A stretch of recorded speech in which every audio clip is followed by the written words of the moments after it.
The Great Photon Escape.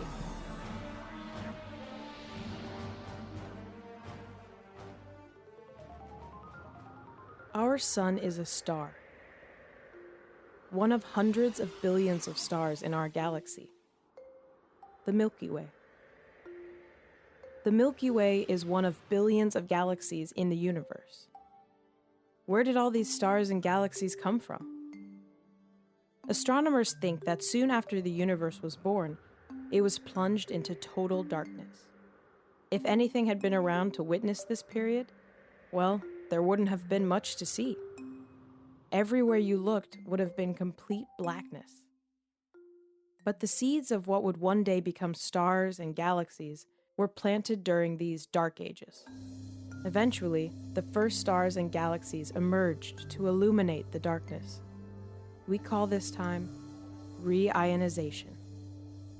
But we don't know when that happened, or what the first sources of light were, because we've never seen them. What was the universe like when the darkness lifted? The James Webb Space Telescope could show us. Telescopes are like time machines. They see the past. It takes time for light to travel from the distant corners of the universe. When light from faraway stars and galaxies finally reaches our telescopes, it shows us those stars and galaxies as they were when the universe was young. The oldest pictures we have today are of our universe's teen years, except for one photo, one baby picture of the universe, the cosmic microwave background. It shows us the cosmos just before darkness fell upon it. Today, the universe is more than 13.7 billion years old, but the cosmic microwave background is a map of the universe when it was just 378,000 years old. The image is similar to a temperature map of the United States. But instead of showing a wide range of temperatures, the cosmic microwave background shows tiny, almost unperceivable temperature differences in the newborn universe. In fact, the temperature variations from place to place are less than 1/10,000th of a degree. If you wanted to change the temperature in your living room by that amount, you would need to run your heater for less than 100th of a second. Amazingly, these little temperature fluctuations grew into all the structures in the universe: galaxies, stars, and planets. Over time, the slightly hotter areas pulled in more and more material, and the slightly colder areas grew colder and emptier. Today, hot, dense stars and galaxies are surrounded by cold, mostly empty space. Maps of the cosmic microwave background tell us about the early history of the universe, when it was hotter and denser. The universe is made up of energy and matter. The light that we see by is a type of energy and comes in the form of individual particles called photons.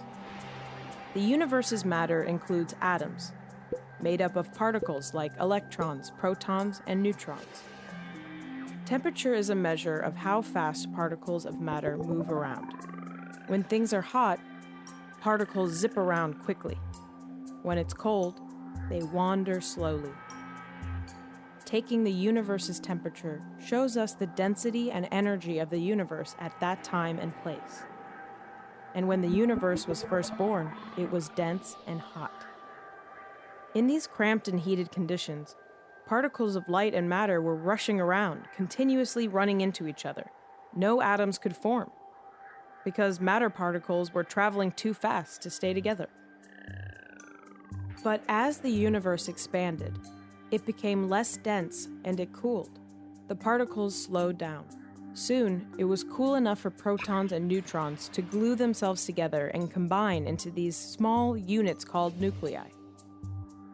But electrons couldn't gather onto those nuclei because they were relentlessly smashed aside by powerful photons.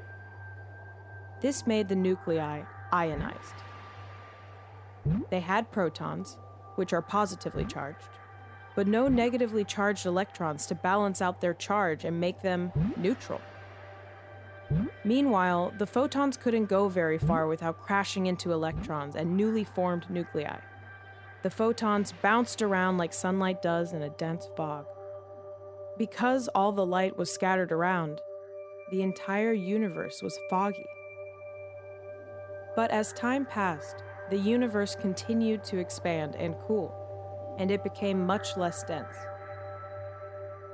With more space between them, photons and electrons collided less often. Electrons began joining with nuclei to form neutral atoms. And now, with the electrons out of the photons' way, the path was clear for light's great escape. 378,000 years after the Big Bang, the fog finally lifted. The photons stopped scattering and sped off into the distance. That fugitive light is the cosmic microwave background.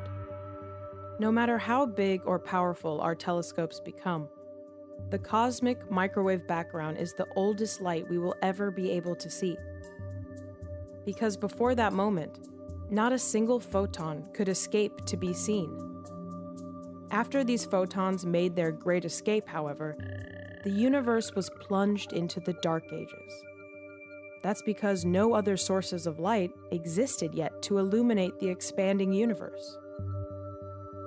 But slowly, atoms accumulated into larger structures, molecules, then clouds of gas, then stars, and eventually, galaxies. Light from these new stars and galaxies burst forth into their surroundings, and these photons began stripping electrons off atoms, re-ionizing them. This is the dawn of re-ionization.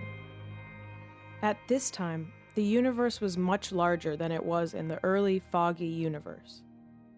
Matter was more spread out, and while some photons were busy ionizing atoms, most other photons easily escaped without ricocheting off particles of matter. These freely moving photons brought an end to the Dark Ages, lighting up the universe and heralding in the age of re-ionization, which continued for about 1 billion years.